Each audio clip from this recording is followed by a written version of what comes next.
A feature of these body-worn cameras is that they are set to automatically activate in certain circumstances.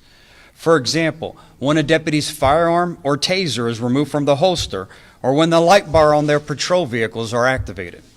This technology even has a live streaming capability, which is accessible by supervisors, so that during a critical incident, we can have real-time view of what's happening.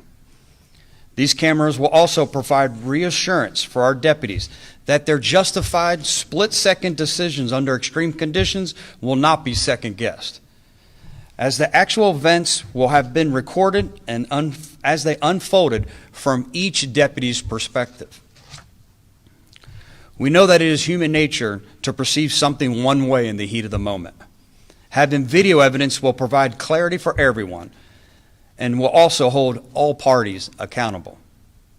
Agencies that have implemented cameras have seen a reduction in use of force incidents and citizen complaints. I am confident that these body-worn cameras will show the professionalism of the Hillsborough County Sheriff's Office and highlight the dedicated men and women who display integrity and honor every day as we protect and serve the community of Hillsborough County. I'll now take any questions you may have.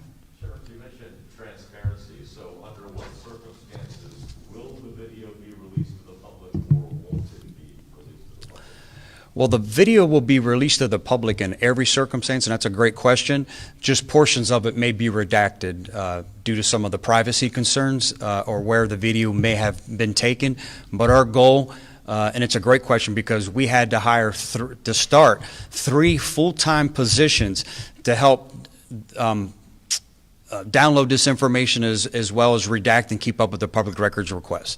And you spelled out several circumstances by which the camera will be automatically activated.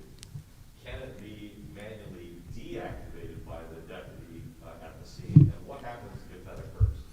It can be deactivated by a deputy. If there's not a real good justification, he or she will be facing disciplinary action as per our operating procedure. But we wanted to reduce the likelihood of human error in that split second that they have to react. We want to make sure if they forget to turn it on as they get out of their car to face face some type of encounter, remove their firearm or taser, it's automatically activated. Same thing, the minute they turn on their emergency equipment in their car, the camera's activated. Again, I think this was a great feature that I found a lot of comfort in, the fact that this will help reduce that likelihood of any type of human error. Well, this is something I've wanted to do since I became the sheriff 3 years ago. It's always been cost prohibitive. A year and a half ago, I looked at a compromise that I thought was a budget compromise with a weapons-activated camera system. And at the time, it was still cost prohibitive. Well, over the past year and a half, as we're working with some different vendors, the cost has been significantly reduced because the evidence management system is now a cloud-based evidence management system. So there's a lot of reasons. We certainly have heard this public outcry for increased accountability and increased transparency.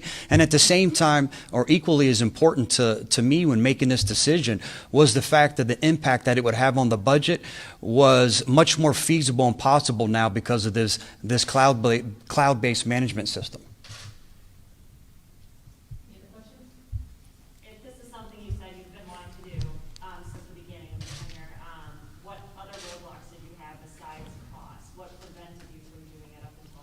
The biggest one was cost at the time. And again, I like all of you, I think that around the entire country, our communities there's this public outcry for more transparency and more accountability. So I think that the cost, even though it's been reduced, the fact that we wanted to be more accountable, we wanted to be more transparent, it made that decision that much easier. And again, I have to take another moment and just thank our Board of County Commissioners. You know, I went to them as our county grows and our needs grow as well. to have a priority like this and say, listen, I need additional funding. I need $14 million approximately over 5 years, and these are the reasons why. And they voted 7 to 1 to provide us the funding for this resource. Again, that I think is going to be just a tremendous, tremendous resource for our deputies as well as the community that we serve. I'll take one more. Sure, can I ask a different thing?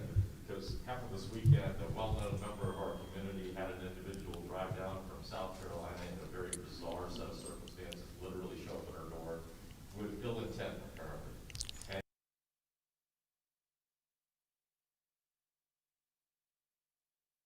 Trained on how to use the equipment and our standard operating procedures surrounding it, they are equipped with their camera the very same day.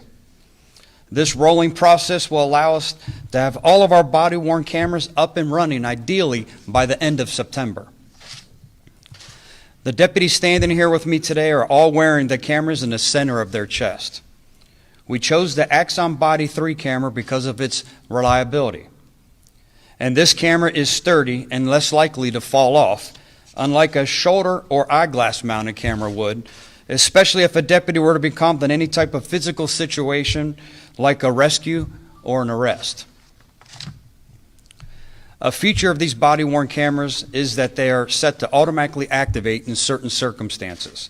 For example, when a deputy's firearm or taser is removed from the holster, or when the light bar on their patrol vehicles are activated. This technology even has a live streaming capability, which is accessible by supervisors.